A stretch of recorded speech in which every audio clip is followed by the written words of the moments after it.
throughout the following 18 laps. First time on the R6, as we mentioned. Looks like there's a gap at the head of row number 1, 2, 3, 4, 5. Row 5 there. Alex Barker, number 818. We did see that he had a bit of an incident in qualifying earlier on, but the red lights are on now. The revs rise, all lights to the lights, and away we go then for this 18-lap race. Great start there for number 212, Matt Pallet. The Kawasaki ZX6R hooking up nicely. Zach Weston, third on the grid, moves into second place, and pole position man Joey Landon, I believe he's just dropped down to third place as they make their way through the dip and up towards Druids for the first time of Askin.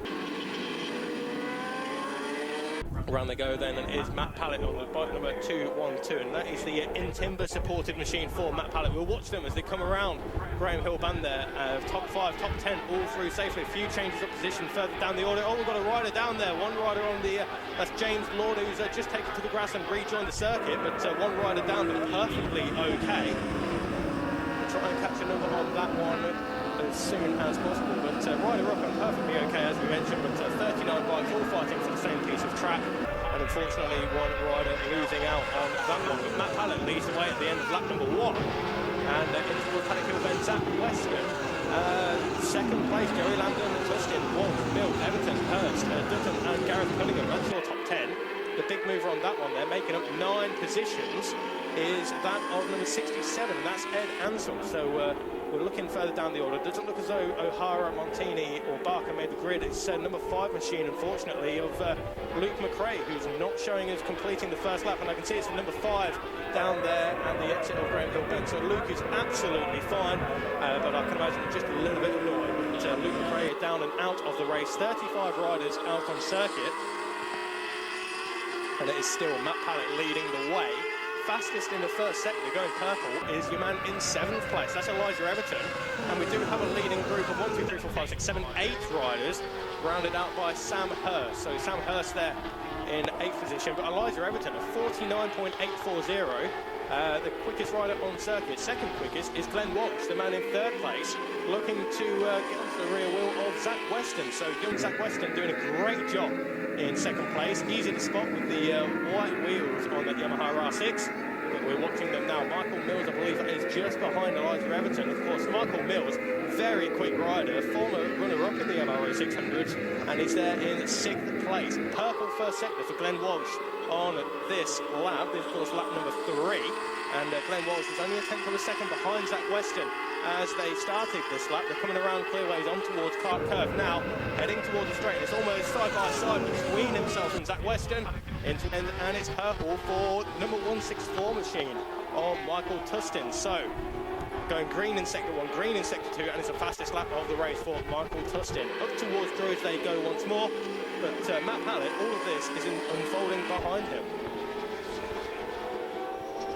Matt Pallet, very impressive rider. Didn't join us too much last year. We only saw Matt come out for about 3 rounds, I think, there, Bradley. And let's have a quick look at his results. Yeah, as I suspected, he picked up a win. That was down at Stettin. The last time we were here, that was in September last year, he picked up 3 podiums, 2 of them being 2nd places on the Sunday. So he's unfinished business in the 600 for Matt Pallet. A very impressive rider, finishing well on his previous races here. And I tell you what, he'd like to go that one better, but there's some people behind him who'd like to argue the toss as Weston and Walsh. I heard you talking about Matt Weston there, Michael Mills' fastest lap that time around. Zach Weston, how impressive is this youngster, mate? First time out in a 600, and he is mixing it with the big boys. Brilliant stuff, isn't it? Got to mention as well, though, of course, Zach Weston needed the dispensation as well, yes, yes, he's only 16 on Sunday. Yeah, 15 at the moment, Sunday. and he's going up the inside there of Matt what Pallet. A birthday present this would be. What a fantastic ride by the youngster. That is incredible stuff. I'll tell you what, mate, we're seeing some impressive rides today, and when it comes to choosing rider of the day, I'm going to have a work cut out here with an effort like that. That is amazing stuff. Let's see what he can do now. He's out in front. He's totally unencumbered. We know this youngster knows how to win a race. Absolutely brilliant stuff. He's tucked in tight. He's going to come across the line. We're going to see his lap time here. Obviously, he's a little bit held up as he came round, and he's into the 49.624. Fastest lap that time is Everton now, 49.532. Now, Elijah, this is a long way from his hometown because he comes up near Cadwell Horncastle, I think, doesn't he? Because I remember that because it's obviously so close to Cadwell, so you expect him to go extremely well there. And maybe not so hot here, but wow. Oh, move for third place. Joey Lambden up the inside of Michael Tustin for third place there. So number 3 in third place. That's from the Coleman, who's very local here as well, from Crowborough. So yes, just a little bit west around the corner, yeah. Wow, okay, impressive stuff. And it is Pallet there who's taken the fight back to Weston. He goes purple in sector 1 as Weston goes green. So there's not a lot between them. Over the line last time there's 3/10 of a second separated. Pallet, however, wants to go one better as he goes up the inside of Weston into Paddock Hill Bend. And following right on their tail, it is the machine of Lambden as well. Weston, side by side, go mate. Weston got the cutback. He's up the inside and retakes the race lead there. So great stuff there from the former Team Green Junior champion of number 135, Zach Weston. Now, Matt Pallet, he's getting attacked from the behind there. He's defending from the front. And Joey Lambden again, hard on the ankles up the inside. How good is he? Graham Hill, that's so strong. It's so hard to break going down the hill there. You've got to get the line right. And amazing stuff there. I'm sorry about the rest of the field, but these guys are just too exciting to watch. Paul Bloomfield doing well, leading the Clubmans, but I'm afraid he's not in this top, where are we? 7 boats, separated by less than a second over the line. I mean, this is absolutely frantic stuff.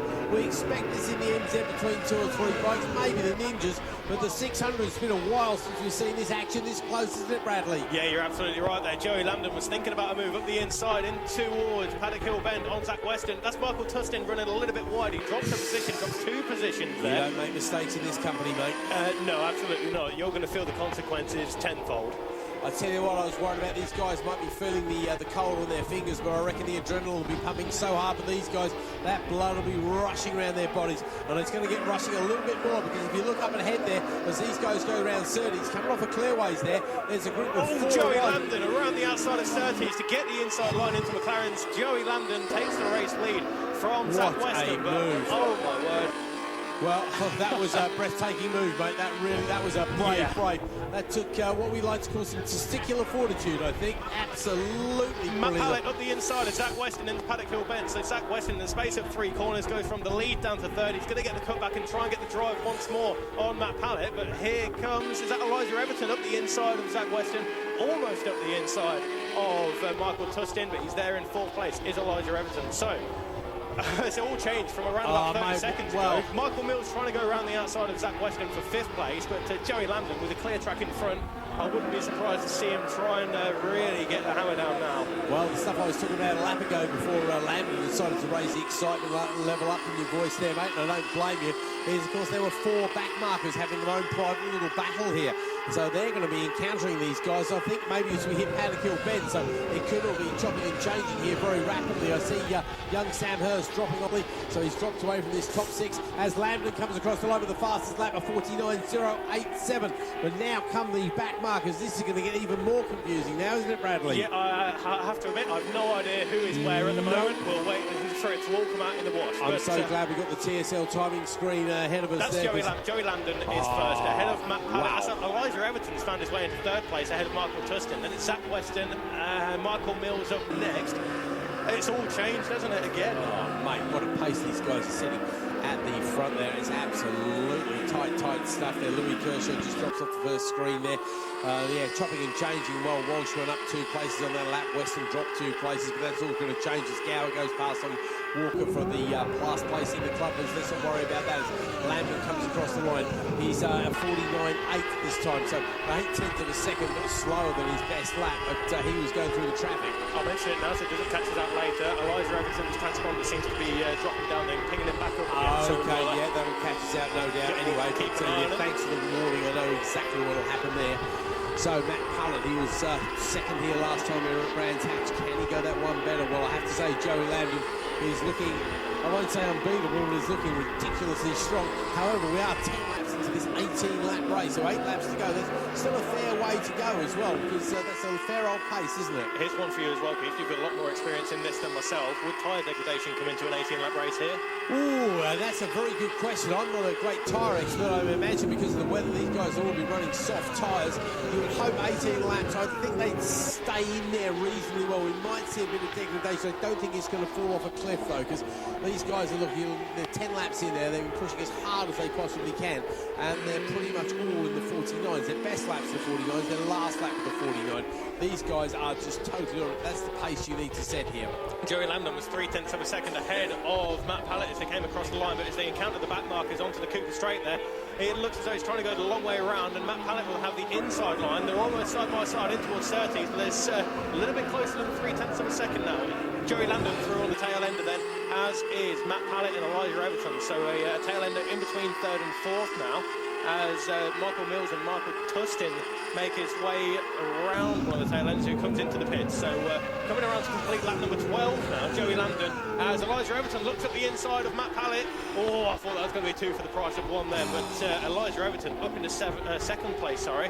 This is the best we've seen of Elijah Everton in the MRO 600s. Yeah, no, absolutely. Elijah, we know he can be quick, and I mentioned him as one to watch in the previous times. Oh, he's leading the way. He's up the inside. There we go. What a ride. This is where Joey Landon's strong. Hard on the brakes, up the inside. I'll have that race lead. Thank you very much. Yeah, the problem is the transponder not working there on Everton. I think they missed him last time round, but it was basically 0.3 of a second covering the top three there. And these back markers may still have a role to play in this race, won't they, Bradley? Yeah, you're absolutely right. We're where are we? Coming up to the end of lap number 13, so we'll have 5 laps to go when they cross the line now. They're coming around clearways, out of Clark Curve, back onto the front straight. We've got 1, 2, 3, 4 back markers coming into play now. As Elijah Everton once again hard on the brakes, right onto the rear wheel of Joey Landon. He couldn't get much closer without riding pillion on Joey Landon there, could Elijah, but he's right there in second place. And there's not enough room to make a move this time around for the race lead at Druid, so they're through on 2 tail enders. Got 2 more to go as they go in towards Graham Hill Bend, and Joey Landon goes around the outside. Elijah Everton, not enough room for him to make pass there. As he looks to the inside, does he onto the Cooper straight in towards 30s. Oh, and there goes Matt Pallett as well, so he's again almost riding pillion with Graham Everton. Through last time we counted the laps down. We're going to have 4 laps to go when they come across the line this time. Absolutely nothing to choose between these riders. So close. And I have to say, I really wouldn't know which one to pick, mate. It's going to be harder to pick than a broken nose, this result. Look at them over the line, no quarter given. Hopefully we've seen the last of the back markers. But the trouble is, the further up the field you get, the quicker the back markers become, because you're not lapping back markers who are going 10 seconds a lap quicker than you. You're lapping back markers over an 18-lap race around here. We're only going a couple of seconds slower than you. That makes it a little bit harder to go. Oh, somebody very wide there. That was one of our top 3, I think, on the green machine. Who's that? I'm just going to say, unfortunately, Glenn Wall seems to be dropping down the order as well. Well, we've got another few missing transponders. No, he's not one of them, unfortunately. Yeah, he's Glenn Walsh has gone pit-wise. Oh, it's a great shame for Glenn. Right, race leaders up towards clearways once again, and last time around it's 0.7 of a second advantage for Joey Landon, but Matt Pallett has gone purple in this first sector. When they cross the line, it's 3 laps to go. We're coming up to 80% race distance. There goes Joey Landon. It was 0.7 over Everton, but this time around it's 0.5 over Matt Pallett, who's into the 48s now with a 48.987.